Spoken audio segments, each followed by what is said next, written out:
Bem, minha gente, nós, da mesma forma que fizemos um seminário sobre a economia, que reunimos especialistas, pessoas que estão estudando a conjuntura, produzindo, que nos disponibilizaram textos e visão sobre esse momento. Foi uma discussão muito interessante, que ela segue nesse momento com a equipe do programa de governo, dando sequência ao trabalho. Nós hoje estamos reunindo pessoas que estudam, que militam na área do setor de energia no Brasil. Recebemos logo de início documentos oficiais, assim, produzidos pelo Acende Brasil, que disponibilizado para todas as candidaturas, com sugestões do programa de governo. A Abracel também nos ofereceu um conjunto de sugestões sobre o programa de governo, e o Fórum das Associações do Setor Elétrico, FASE, que acaba de fazer uma reunião esta semana no Rio de Janeiro, de avaliação do atual momento, nos passou um documento de diagnóstico de algumas propostas para o nosso programa. E o debate iniciou com uma provocação desse acúmulo já dessas entidades, que deve seguir tão logo a gente termine aqui. E os relatos são relatos preocupantes, né? Relatos que exigem um foco nosso muito grande nessa questão, para ver não só questões de longo prazo, mas questões de médio e questões de curto prazo mesmo, para o enfrentamento dessa questão. Lá atrás, um dado nos chamou a atenção no debate sobre a economia. Foi a expressão da indústria no conjunto do PIB. Ela voltou a ser, em 2013, a mesma expressão que tinha no primeiro ano do governo do presidente Juscelino Kubitschek, a expressão da indústria de transformação. Simboliza muito o que está acontecendo com a economia brasileira, além das questões conjunturais.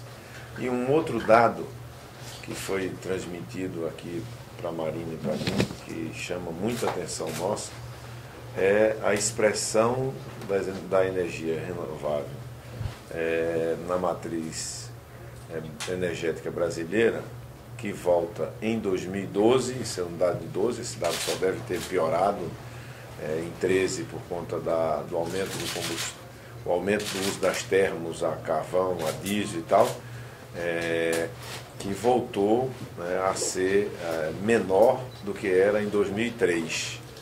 O Brasil em 2003 tinha 43%, 43,9%, portanto quase 44%, da matriz energética vindo de energias renováveis. Chegou a 47,3% quando ele assinou, inclusive quando em Copenhague assumimos compromissos de redução. E aí de lá para cá fomos caindo e chegamos em 12 a 43,1%.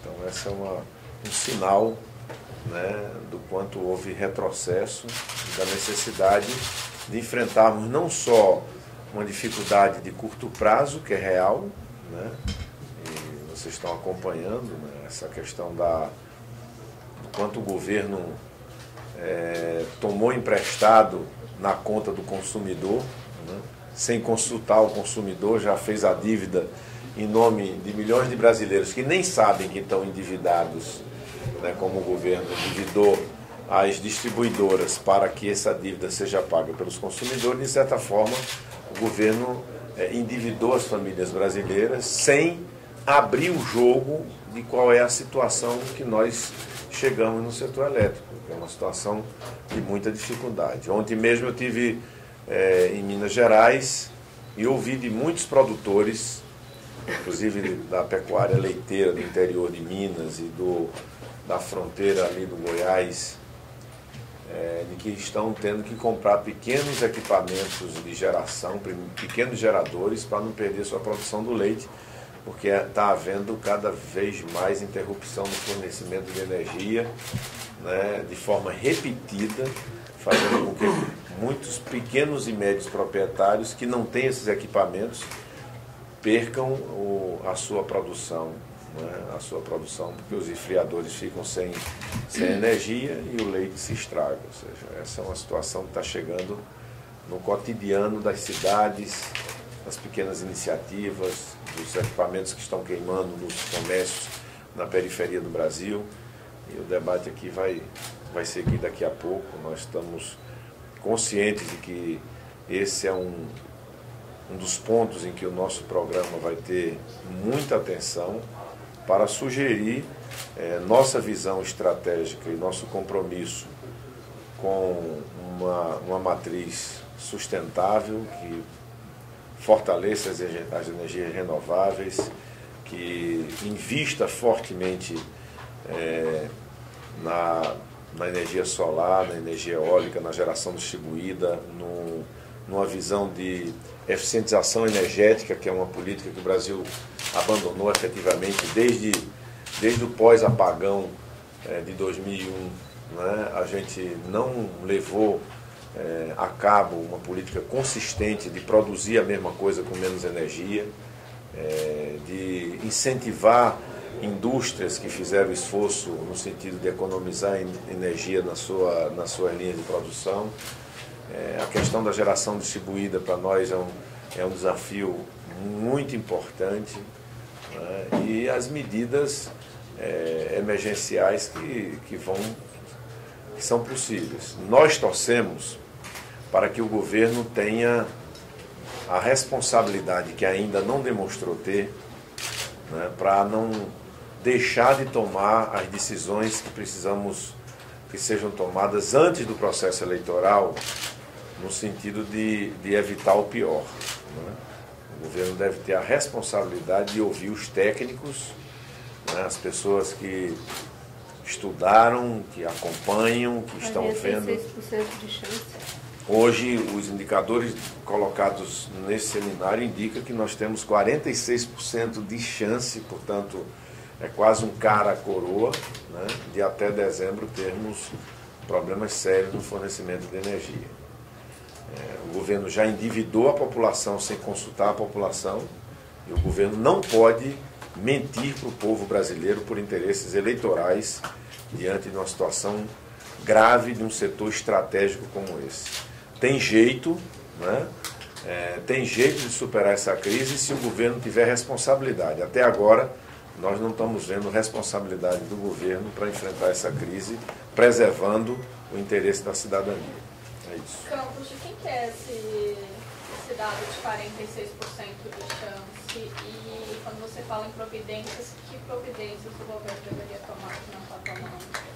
Eu acho que o governo, 46% de chance são os cálculos apresentados pelos técnicos sobre probabilidade em função da hidrologia, em função da produção de energia por todas as outras fontes alternativas, já ter exercitado o governo a redução da tensão na rede, de todos os mecanismos que tinham para fazer, eles fizeram. Se esse regime continua de chuva do jeito que está, e o próprio sistema, porque o sistema tem um problema estrutural. Os técnicos nos apresentam que o sistema é concebido para aguentar 3 anos de chuva, 3 anos de seca.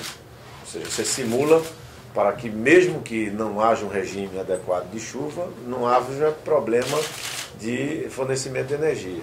E agora nós estamos tendo, mesmo não tendo os 3 anos de chuva, nós estamos tendo problema de fornecimento. Por quê? Porque há, de um lado, menos oferta do que deveria ter, e de outro lado, não houve o cuidado de melhorar a demanda, no sentido de fazer a eficientização energética como uma política continuada. Então, os técnicos nos dizem que há uma chance efetiva de termos um problema até o final do ano.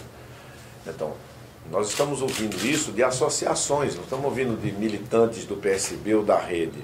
São pessoas que têm função na academia brasileira, nas grandes universidades de engenharia, são pessoas que que trabalham no setor há muitos anos, que publicam livros, estudos, que estão falando isso, talvez não tenham a audiência que, por razões específicas, nós aqui temos, né? Então, a nossa preocupação é de dizer o seguinte, essa discussão não devia dividir o Brasil. A nossa disposição é de ajudar a falar a verdade e não fazer uso eleitoral desse debate, porque estamos aqui jogando com o interesse de empregos, de vidas, da segurança de muitas pessoas. Mas a gente não está vendo do governo esse mesmo padrão que nós queremos mudar. O governo endividou em bilhões o cidadão brasileiro para postergar aumentos de energia, porque não fez o dever de casa em relação à inflação, né? E agora o governo, pelo visto, vai escondendo uma situação como se um médico não tivesse dizendo à família do paciente exatamente a situação que ele está vivendo, para que a família pudesse ir acompanhando e se preparando para enfrentar situações que às vezes a gente tem que enfrentar na vida. Então, essa é uma... Aliás, está endividando a família do paciente com um remédio que parece que não tem condição de entregar. Governador, e se eleito, um aumento aí nesse caso, um aumento de tarifa logo no início de 2015? Não, o aumento de tarifa já está acontecendo e não está resolvendo o problema. O governo fez um movimento para baixar a energia e tem muitos estados nesse momento com reajuste de tarifa de 18%, de 14%. O aumento já está vindo. A posição pendular do governo nessa matéria se repete, né? O governo prometeu ao Brasil que ia baixar a energia está disparando. A questão é de fornecimento de energia, a questão é de produção de energia, a questão é da concepção do modelo. Nós vamos precisar gerar mais energia e nós queremos gerar de uma matriz limpa, diferente do que está acontecendo. Nós queremos gerar de forma distribuída, nós queremos também, de outro lado, apontar que é possível fazer as mesmas coisas com menos energia. O que está acontecendo no mundo inteiro? São 2 movimentos para ajustar o mercado, a demanda e a oferta de energia. Governador, então, só para eu entender, o receio do senhor é que o governo empurra esse problema para depois de outubro, para garantir a reeleição da presidente Dilma. E se o senhor me permite entrar num outro assunto, o fato de que o senhor defenderia a meta de inflação de 3% e que tem sido criticado, foi criticado indiretamente pela presidenta e por pessoas do governo, de que uma meta de inflação nesse nível causaria um prejuízo social muito grande em termos de emprego. Queria saber o que o senhor acha dessa avaliação e se o senhor realmente defende essa meta de inflação de 3% ao ano. Nós deixamos muito claro no debate sobre uma política econômica que fizemos, nossas posições de compromisso com o tripé macroeconômico e compromisso com o centro da meta de inflação de 4,5%, para preparar uma transição, quem sabe para daqui a 5 anos, e falava lá em 2019, o Brasil poder ter no novo PPA, lá em 19, que vai ter um PPA em 15 ou 19, buscar um centro de meta mais baixo do que 4,5%, como outras nações conseguiram, nações vizinhas ao Brasil, como o Chile, por exemplo, né? Mas ter a consciência de que a presidenta legou ao Brasil um tempo de inflação em alta, um tempo de inflação que está corroendo a renda da classe trabalhadora, né? Sobretudo dos mais pobres. A inflação na comida não é essa inflação oficial, ela passa dos 2 dígitos. As donas de casa sabem disso. O que corrói conquistas sociais é inflação em alta. Inflação em alta, ela gera um movimento, sobretudo num país que teve crescimento puxado pelo consumo. A gente sabe o que é que acontece, o que é que vai acontecer. A inflação tira a possibilidade do cidadão comprar os mesmos produtos, então ele vai com aquela mesma renda dele ao supermercado e compra menos produtos do que existia. Isso faz com que o comércio compre menos produtos da indústria, isso faz com que a indústria passe a produzir menos e a gente começa a rodar uma roda que quem vai pagar este preço é o emprego, né? A forma de preservar os empregos no Brasil é ter uma condução macroeconômica que contenha a inflação, efetivamente, passe confiança aos agentes econômicos, preservemos os empregos que foram gerados e possamos gerar mais emprego. É isso. Todas as vezes que a inflação, em nome de gerar um determinado crescimento, o que foi que a gente viu nesses 3 anos? O governo, em nome de gerar um certo crescimento, afrouxou o compromisso com o tripé macroeconômico, achando que com isso ia ter um pouquinho mais de inflação, o crescimento ia acontecer e o juro ia baixar. Foi que a gente teve 3 anos do menor crescimento econômico que esse país já teve, desemprego na indústria, ou seja, os empregos de qualidade começaram, de maior qualidade, começaram a cair, a inflação foi para cima, teve que ser contido nos preços administrados, está aí o problemaço na Petrobras, no setor do etanol e tudo mais, os preços retidos, né, camufladamente retidos, né, dessa debate com uma sociedade, e os juros, com o maior juro real do planeta, no planeta de países do tamanho do Brasil. É essa situação. E essa situação que precisa ser superada efetivamente. É só para vocês se apresentarem para gente. Falar nome. Tá, eu tenho uma pergunta final sobre o tema, é Marcília da Carta Capital.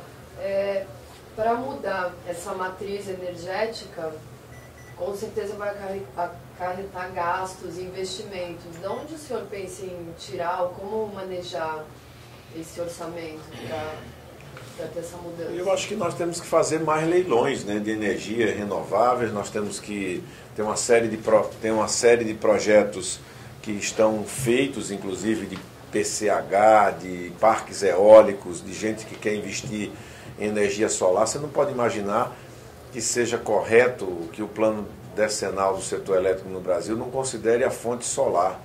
A gente vai para países como a Alemanha, você vai na China, você tem um país que tem toda essa irradiação solar que nos permite ter uma agricultura tropical como nós temos e a gente jogar fora totalmente esse potencial. Ou seja, a possibilidade de empresas no Brasil, de residências no Brasil, ter a sua própria geração solar, né, financiada pelo governo, como se chegou a falar que iria ter no Minha Casa Minha Vida geração de energia solar e não conseguimos efetivar essa questão. Então, eu acho que a gente, num clima, uma governança macroeconômica responsável, marcos bem consistentes nesse setor, né, porque esse setor foi afetado por mudanças que ocorreram no passado recente.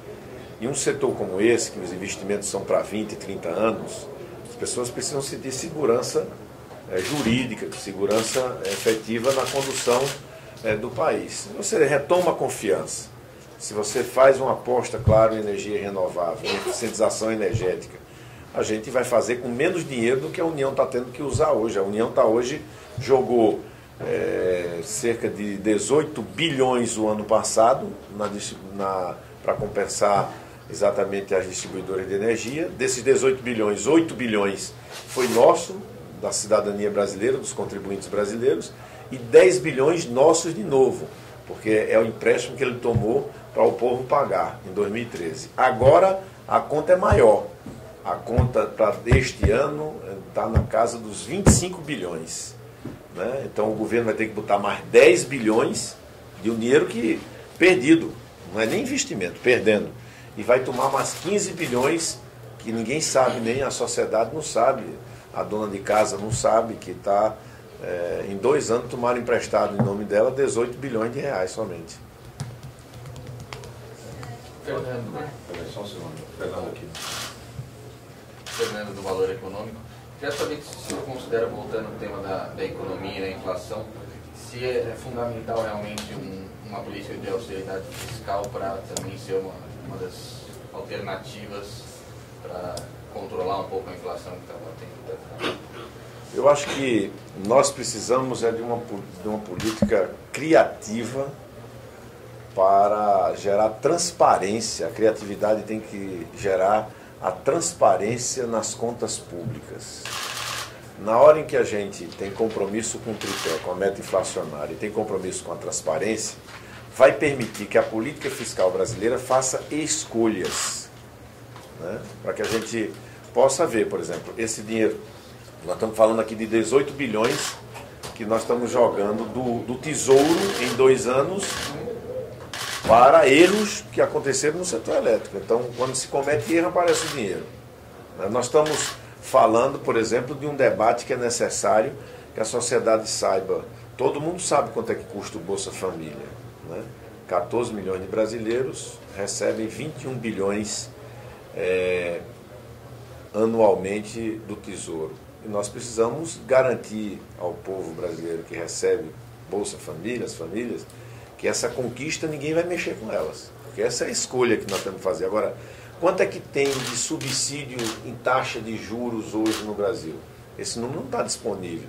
Se a imprensa quiser fazer uma matéria sobre isso, vai ter que consultar vários sites, vai ter que ficar em dúvida se o número é aquele mesmo, que uma hora me dizem que 40 bi, outro diz que é 55 bi, outro diz que pode chegar a 50 bilhões. Ou seja, será que esse é o gasto que o Brasil deve fazer, né, mais do dobro do que é o Bolsa Família em subsídios a taxas de juros, por mecanismos que não são tão transparentes quanto o da Bolsa Família, cujos nomes estão no cadastro único, e as pessoas às vezes dizem...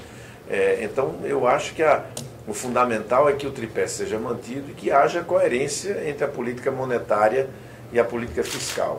E a política fiscal precisa da transparência para que a sociedade acompanhe as escolhas que o governo vai fazer, né? Da onde é que nós vamos tirar, né, para botar na educação, para botar na melhoria da saúde, para botar na qualificação dos jovens, para ajudar o Brasil chegar no centro da meta. Esse aqui é o... Só ainda nesse tema de economia, ontem a presidente Dilma Rousseff no encontro... Gustavo Lima da Folha. Ontem no encontro com a Dilma Rousseff, no encontro com empresários, ela disse que essa proposta de reduzir para 3% o centro da meta de inflação vai obrigar um governo, um eventual governo, a reduzir pela metade os programas sociais e vai prejudicar o Minha Casa Minha Vida. O senhor tem algum plano B ou acha que essa análise é coerente ou não? Isso é um discurso político de baixa qualidade, que demonstra desespero eleitoral, porque a nosso compromisso, e nós falamos com toda clareza, é exatamente uma meta de inflação de 4,5%. A meta que ela mesma se propôs a cumprir e não cumpriu. E não cumpriu porque teve uma condução completamente equivocada da macroeconomia brasileira, né? Chegando ao primarismo de imaginar que ia esconder do Brasil que não tinha compromissos com o tripé macroeconômico. E jogou o país na incerteza, a inflação disparou, aí ela teve que conter o estouro do teto máximo com a contenção das tarifas, dos preços administrados. E o nosso compromisso é fazer o Minha Casa Minha Vida de melhor qualidade, com mais oferta para 0 a 3 salários mínimos, pois a oferta hoje que se faz a metade da demanda, a proporção, porque tem 80% do déficit é de 0 a 1, 0 a 3, e ela só consegue fazer oferta de tudo no Minha Casa em 40%.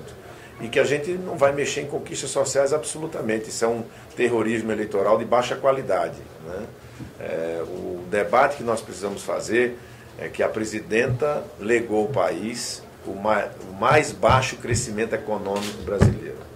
A retomada da inflação nos alimentos, tocando a renda dos trabalhadores, né? E agora o que nós precisamos, e nesse instante estamos preocupados em fazer, é um debate qualificado, né? Como estamos procurando fazer aqui no setor elétrico. Aliás, um setor que ela toma conta há 12 anos dele no Brasil e que vive o seu pior momento nos últimos 40 anos, né? Nós estamos aí com um problema na Petrobras jamais visto, um problema no setor elétrico, no setor de etanol, de agroenergia, como foi relatado há pouco naquela sala. Nós temos 384 usinas, das quais 40, nos últimos 4 safras, 40 usinas deixaram de funcionar. já anunciaram que vão parar suas atividades mais 12, 37 em recuperação judicial. 200 delas podendo fornecer energia a um país que está com problema de energia e não conseguem se entender com o governo para fornecer energia. Né? A gente tendo hoje uma situação de bilhões de reais do Tesouro saindo para tapar buraco das empresas de distribuição de energia. O povo sendo endividado sem saber de bilhões de reais. Isso não é uma coisa assim, isso não é simples. Isso é algo de uma grande gravidade. Né? Isso aí é uma fraude que estão fazendo com o povo brasileiro. Isso é uma fraude. O senhor falou o pior momento da história, pior que no governo Frederico, quando teve apagão? Sim, porque você tinha problema na energia, no apagão, mas não tinha esse problema no etanol, não tinha esse problema na Petrobras, você não tinha as circunstâncias ali, é que você não tinha também o conjunto de termoelétricas que você tem hoje. Né? Que você tem hoje. Se a gente não tivesse o colchão que foi gerado, né? Primeiro, a interligação dos sistemas, que foi feita a partir daquele erro que foi cometido. Né? Você não tinha retaguarda em backup desse conjunto de termoelétricas. A situação hoje seria... Né? Mas você também não tinha um investimento, um programa de investimento em etanol, você também não tinha uma Petrobras tão fortalecida e na época da KHC que você tem hoje. Então, não estou defendendo, né, o que houve, na verdade, hoje é o sujo falando do mal lavado, tá certo? Sujo falando do mal lavado. Né? A crítica que o PSDB faz ao PT é a mesma crítica que o PT fazia em 2001, é a mesma crítica. Então vamos falar francamente. Erraram os dois. Faltou planejamento e está faltando transparência. Faltou lá atrás e está faltando agora.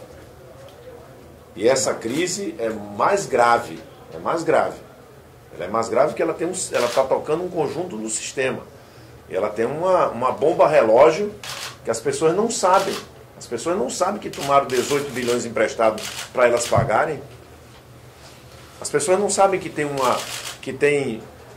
um problema nos combustíveis do tamanho que tem hoje.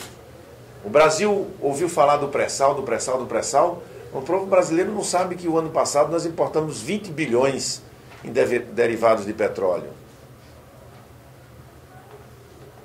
Esse é que é o problema. E quem conduz essa política há 12 anos no país? Quem conduz? Sua Excelência, a Presidenta da República. Então ela não pode ficar fazendo esse debate que não é verdadeiro, que a gente, ao querer ter um compromisso com o centro da meta, que é a própria meta proposta por ela. É só ela ler o PPA que ela mandou para o Congresso que ela vai ver que o que nós estamos propondo é o centro da meta que ela propôs e não atingiu, porque ela não teve uma condução macroeconômica responsável para atingir. E nós vamos atingir. Ela vai ver como é que se atinge sem gerar desemprego e gerando um ambiente de confiança no Brasil. A partir do dia 1º de janeiro ela vai ver. Douglas, da Rádio CBN. Falar em debate eleitoral, gostaria de fazer duas perguntas relacionadas ao debate eleitoral, às eleições do senhor e para a Marina. Começar com a ministra.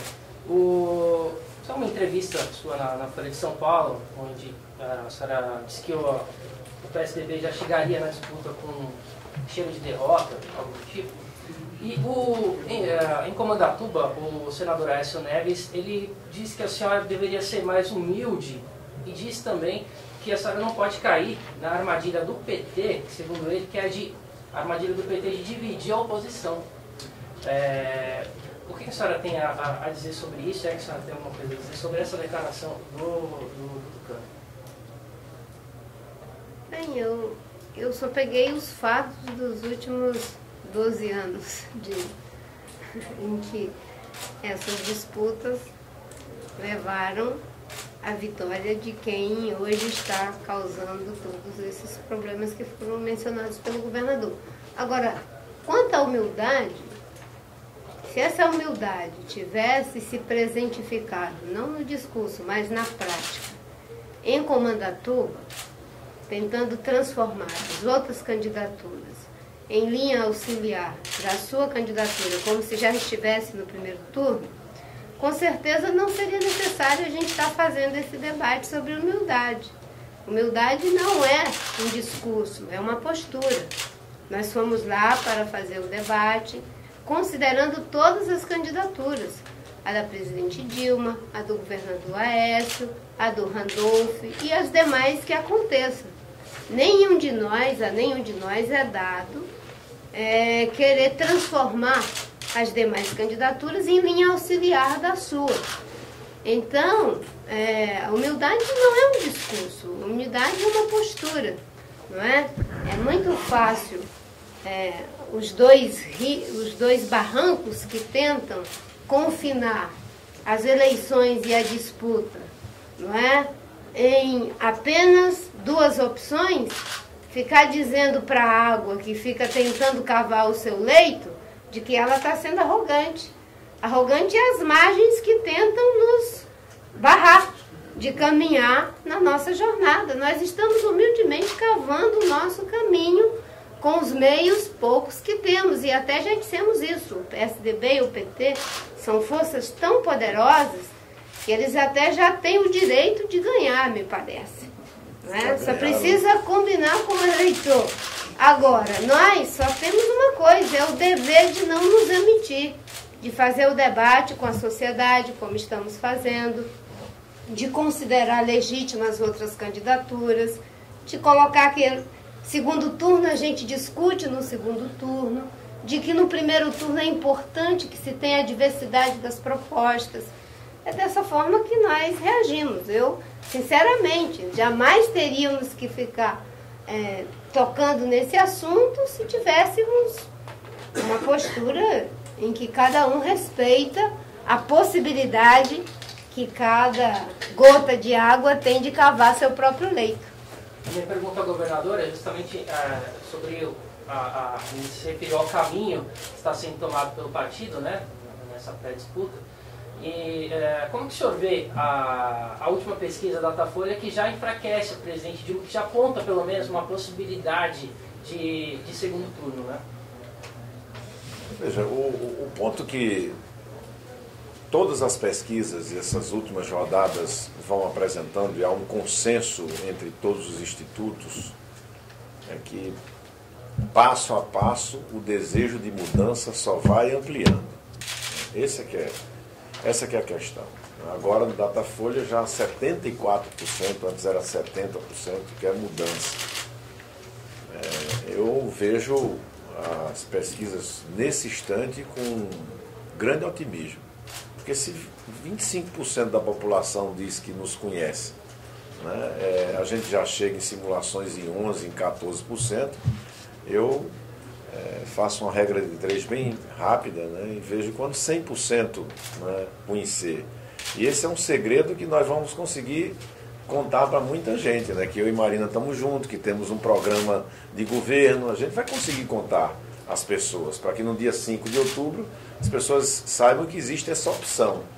Então estou completamente confiante, eu nunca tive dúvida que essa eleição é uma eleição em 2 turnos, essa é uma eleição que está completamente em aberta, as pessoas podem ler, está em aberta, e nós estamos confiantes de que vamos poder efetivamente participar do segundo turno das eleições. Fazer isso com muita calma, com muita tranquilidade.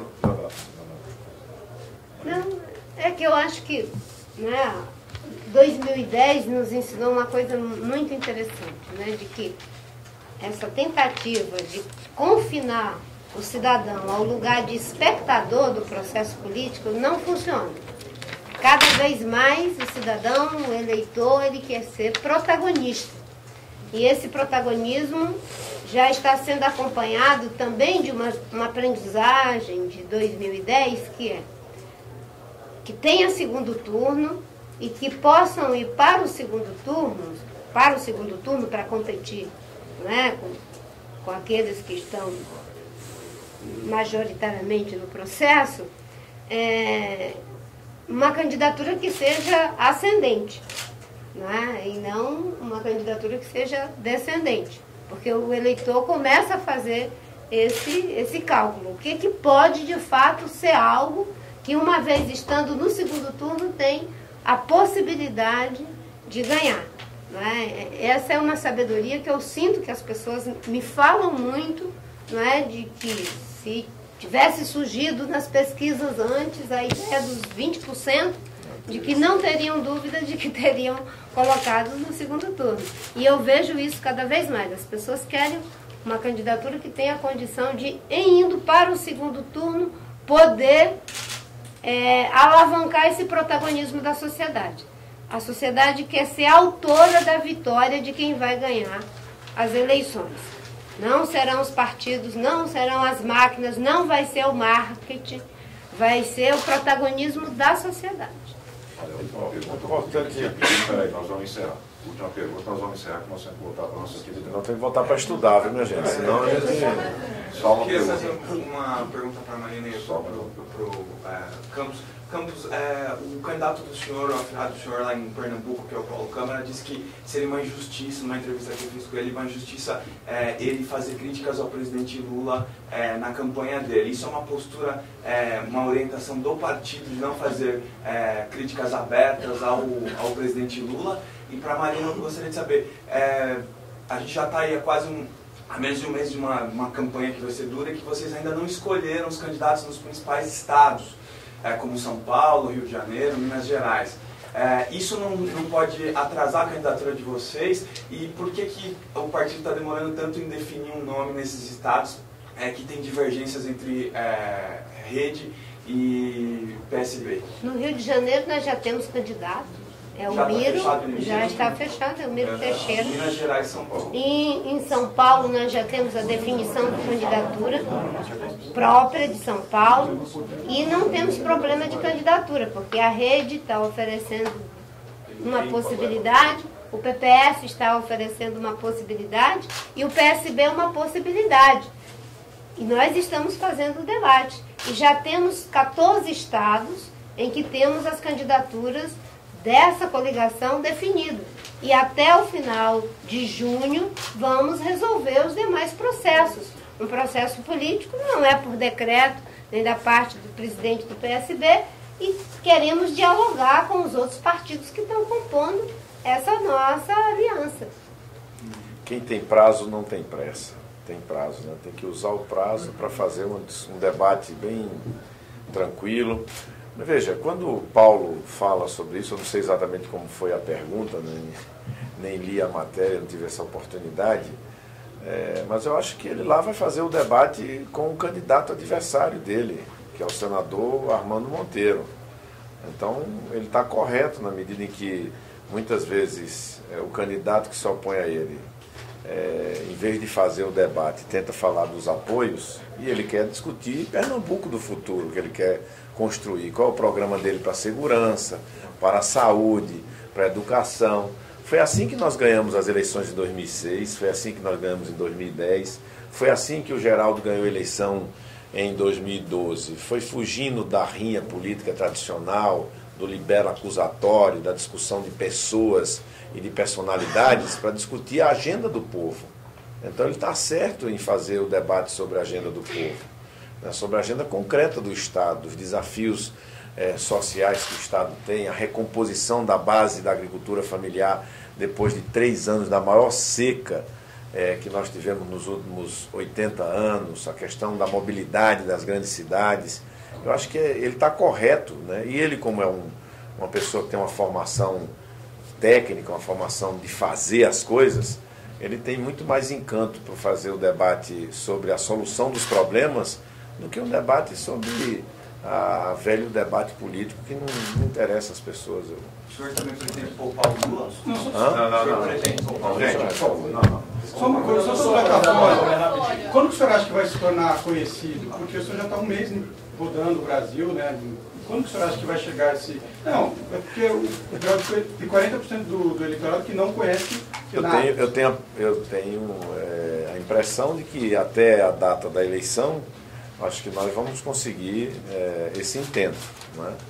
Você não imagina que em 30 dias, um país que tem 200 milhões de pessoas, sem ainda a cobertura da pré-campanha pelas televisões abertas, coisa que só vai acontecer depois das convenções, sem o início do horário eleitoral, sem os debates na televisão, nos blogs e tal, ainda se iniciar, né? Você não iniciou ainda a fase de maior divulgação. Agora, entre os que já tomaram conhecimento, a própria Datafolha faz o recorte e vê que a gente se posiciona em primeiro lugar. Você veja que entre a juventude o nosso crescimento é contínuo em todos os levantamentos. Ou seja, os que têm mais acesso à informação, né, hoje se interessam mais pelo debate eleitoral neste momento, coisa que só vai acontecer com outra fração da população depois da Copa do Mundo, lá em setembro, né? A partir do dia 19 de agosto, eu acho que começa uma nova fase da campanha. É quando o horário eleitoral, mesmo a gente não tendo o tempo semelhante, nem próximo do que a presidenta Dilma vai ter, mas a pessoa, quando começa a ver que chegou o tempo da propaganda eleitoral, começa a conversar em casa, no ônibus, no metrô, no final de semana, na igreja, sobre política. E começa um debate e a busca também sobre quem são os candidatos. Eu acho que até 19 de agosto, né, não deve haver grandes mudanças na questão das pesquisas quantitativas. Isso é o que a experiência demonstra a gente. Depois do 19 de agosto até 19 de setembro, que é um mês que consolida exatamente, aí a gente vai ver. Foi exatamente o que Marina vivenciou com um minutinho de televisão. Ela ficou travada ali na pesquisa durante muito tempo. Quando começou o horário eleitoral, que passou 30 dias, e as pessoas viram aquele nós e eles, como foi feito, as pessoas foram procurar uma opção na reta final. E aí na reta final você viu o que aconteceu. Aconteceu uma subida rápida. O que acontece agora? É que nós vamos começar o 19 de agosto, né, como ela terminou a eleição no dia 5 de outubro de 2010. A diferença é essa. É que, do ponto de vista dos votos válidos, hoje a gente já tem bem perto do número que ela chegou lá no final da eleição. Então, é diferente por conta disso. Nós vamos largar da onde ela chegou e vamos fazer o debate com essas ideias que a gente vai ouvir ali, porque senão a gente perde a oportunidade de ouvir muita gente que largou o que estava fazendo para vir nos ajudar. Obrigado.